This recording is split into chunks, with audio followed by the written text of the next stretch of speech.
ನಮಸ್ಕಾರ ರೀ ಎಲ್ಲ ದೊಡ್ಡ ಮಂದಿಗೆ. 4ನೇ ದಿವಸ ರೀ ವರ್ಕೌಟ್ಕಿನ ಮುಂಚೆ ಬ್ಲ್ಯಾಕ್ ಕಾಫಿ ಟ್ರೈ ಮಾಡಿದ್ದೆ. ಭಾರಿ ಬೆಸ್ಟ್ ಅನ್ನಿಸ್ತು. ಕರೆ ಅಂದ್ರೆ ನೋಡ್ತಿರ್ಬೋದು, ಸಾವಕಾಶ 10 kg ಬೆಂಚ್ ಪ್ರೆಸ್ ಚಾಲೂ ಮಾಡಿದೆ ರೀ. ಅದಾದಮೇಲೆ ಇನ್ಕ್ಲೈನ್ ಬೆಂಚ್ ಪ್ರೆಸ್ ಎಲ್ಲ ಮಷೀನ್ಲೇ ಮಾಡಾಕತ್ತೀನಿ ರೀ. ಯಾಕಪ್ಪ ಅಂದ್ರೆ ಸ್ಟ್ರೆಂತ್ ಮತ್ತು ಕಂಡೀಷನ್ನ ಬಿಲ್ಡ್ ಮಾಡ್ಕೊಳಕತ್ತೀನಿ slowly. Decline bench press 3 sets 15 repetition ಹೊಡೆದ್ಬಿಟ್ಟೆ. ಅದಾದಮೇಲೆ ನೋಡ್ರಿ, ಇದು ನಂದು favourite exercise pec deck fly. ಇದು ಒಂದು 3 ಸೆಟ್ ಮಾಡಿದೆ ರೀ. ಅದಾದಮೇಲೆ ಒಂದು ಸ್ವಲ್ಪ ಶೋಲ್ಡರ್ ಗ್ರೋತ್ ಮಾಡ್ಕೊಳಕ್ಕೆ ಮಿಲಿಟ್ರಿ ಪ್ರೆಸ್ ಮಾಡಿದೆ ಒಂದು 3 ಸೆಟ್ಟು. ಇದಾದಮೇಲೆ ಲ್ಯಾಟ್ರಲ್ ರೈಸಸ್ಸು ಸ್ಲೋಲಿ ಸ್ಟಡಿಲಿ ಕಡಿಮೆ ವೇಟಾಗಿ ಆರಾಮ್ಸೆ ನಾವು ಸ್ಟ್ರೆಂತನ್ನ ಬಿಲ್ಡ್ ಮಾಡ್ಕೊಳ್ಳೋದು. ಸ್ಕಲ್ ಕ್ರಷರು ಟ್ರೈಸೆಪ್ಸಿಗೆ ಭಾರಿ ಬೆಸ್ಟ್ ಅನಾಹುತ ಬೀಳ್ತೈತೆ ಅದು. ಅದಾದಮೇಲೆ ಒಂದು ಸ್ವಲ್ಪ ಟ್ರೈಸೆಪ್ಸ್ ಪುಷ್ ಡೌನು ಮಾಡಿದೆ ರೀ. ಇದು ಒಂದು ಎಕ್ಸಸೈಸು ನಾನು ಹೈಲಿ ರೆಕಮೆಂಡ್ ಮಾಡ್ತೀನಿ.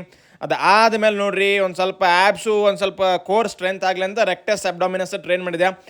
ಇದು ಎಲ್ಲ ಮುಗಿದ್ಮೇಲೆ close grip pushups as a finisher ಅಂತ ಮಾಡಿದೆ. ನೀವು ಟ್ರೈ ಮಾಡಿರಿ. ನೋಡಿರಿ, ಸಾಯಂಕಾಲ ಒಂದು ಸ್ವಲ್ಪ ಹಾರ್ಟ್ ಕಂಡೀಷನ್ನು ಚಲೋ ಆಗ್ಲಪ್ಪ ಅಂತಂದು ಒಂದು ಸ್ವಲ್ಪ ಕಾರ್ಡಿಯೋ ಮಾಡಿಬಿಟ್ಟೆ ರೀ. ಇದಾದಮೇಲೆ ನೋಡ್ತಿರ್ಬೋದು, ಪೋಸ್ಟ್ ವರ್ಕೌಟು ವೇ ಪ್ರೋಟೀನು ತೊಗೊಳ್ಬೇಕಾಗಿ ಬಂತು. ಯಾಕಪ್ಪ ಅಂದ್ರೆ ಮನ್ಯಾಗ ಅಷ್ಟೊಂದು ಪ್ರೋಟೀನ್ ಸಿಗಂಗಿಲ್ಲ ರೀ. ಅದಾದಮೇಲೆ ನಾಷ್ಟಕ್ಕೆ ದೋಸೆ ಚಟ್ನಿ ಇತ್ತು. 1ನೇ ಮೀಲು ಮತ್ತು 2ನೇ ಮೀಲ್ ನೋಡ್ರಿ, ಸಲಾಡು, ಮೆಣಸಿನ್ಕಾಯಿ ಪಲ್ಯ, ಕಾಳು ಪಲ್ಯ ಮತ್ತು ಡಾಲು ರೈಸು, ಅದೇ ನ್ಯಾಚುರಲ್ ಹೋಮ್ ಫುಡ್ಡು. ಹಾಲು ಅಂದ್ರೆ ನನಗೆ ಪಂಚ್ ಪ್ರಾಣ. ಅದಾದಮೇಲೆ ಪ್ರೋಟೀನಿಗೆ ಒಂದು ಸ್ವಲ್ಪ ಆಮ್ಲೆಟ್ ತಿಂದೆ. ಹೆಂಗೈತಿ ಹೇಳಿಬಿಡ್ರಿ.